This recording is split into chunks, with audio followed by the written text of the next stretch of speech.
जीजू छोड़िए, जीजू क्या कर रहे हैं आप? दीदी आ जाएगी, जीजू छोड़िए ना प्लीज। कबीर, शीतल तेरी लिपस्टिक कहाँ है? अच्छा ठीक है। और अब इस लड़की ने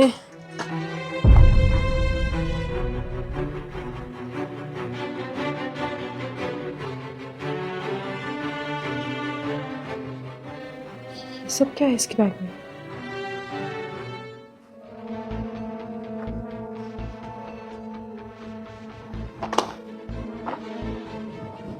क्या हो रहा था यहाँ पे? क्या कर रहे थे कबीर तुम?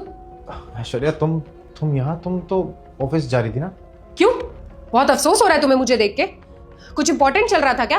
लगता है मैंने आके डिस्टर्ब कर दिया दोनों को, है ना? ऐसा कुछ भी नहीं है कि तुम गलत सोच रही हो, वो बात कुछ और है।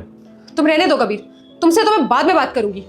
शीतल तू मेरी छोटी बहन है, तू क्या कर रही थी यहाँ किचन में अपने जीजू के साथ? हाँ ऐसा है ऐश्वर्या, तुम अपनी लिमिट क्रॉस कर रही हो। और ये क्या बोली जा रही हो?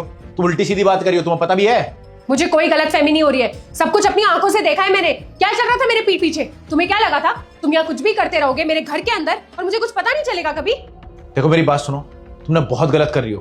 तुम हम दोनों के ऊपर बहुत ही खराब एलिगेशन लगा रही हो। तुम्हें समझ में भी आ रहा है कि तुम उल्टी सीधी बातें कर रही हो? अरे कम से कम ये तो पूछ लो बात क्या है।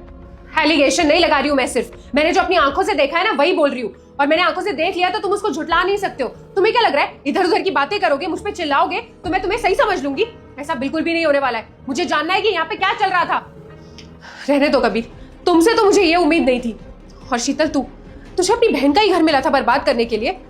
अरे मैं तुझे यहाँ लेके आई थी ताकि तू पढ़ाई लिखाई कर सके, जिंदगी में कुछ बन सके, अच्छी जॉब कर सके। लेकिन तू यहाँ पे क्या कर रही है? अपनी बड़ी बहन का घर बर्बाद कर रही है। अरे तुझे लड़के चाहिए थे ना तो बता देती मुझे, तेरे लिए यहाँ पे लड़कों की लाइन लगा देती मैं। लेकिन तूने अपनी बड़ी बहन का घर बर्बाद करना सही समझा। दीदी बस करिए, कुछ भी बोले जा रही हैं आप।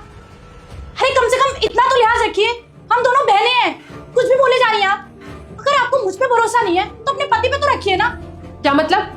बात असल में ये है कि इसके हाथ में एक शीशी है, उसके अंदर जहर है। ये वो खा के अपनी जान देने चली थी। मैं बस इससे वो जहर की शीशी छीन रहा था जिससे कि इसकी जिंदगी बच सके। तुम्हें ये तक नहीं पता इस घर में तुम्हारी बहन के साथ क्या हो रहा है। अरे तुम्हें कुछ ध्यान भी है कि कहाँ जाती है, किससे मिलती है, क्या करती है? अरे ये उस कगार पे पहुंच गई है कि अपनी जान देने वाली है। अगर मैं सही टाइम पे आज ना पहुंचता ना तो पता नहीं इसके साथ क्या होता। तुम कहना क्या चाहते हो कबीर? मैं समझ नहीं पा रही हूँ। रामू। हाँ मेम साहब एकदम सही बोल रहे हैं। अरे आपको पता भी क्या हुआ था? छोटी मालकिन ने कुछ सामान मंगाया था और जब हमने देखा उसमें जहर की शीशी थी। कुछ समझ में नहीं आया हमको और हमने बहुत बार फोन भी किया आपको। बेटा मैं संकट मोचन हनुमान हूँ, मैं तेरे सभी संकट दूर कर दूंगा। तू इस वीडियो को लाइक करके चैनल को सब्सक्राइब कर ले और कमेंट में जय श्री राम लिख दे।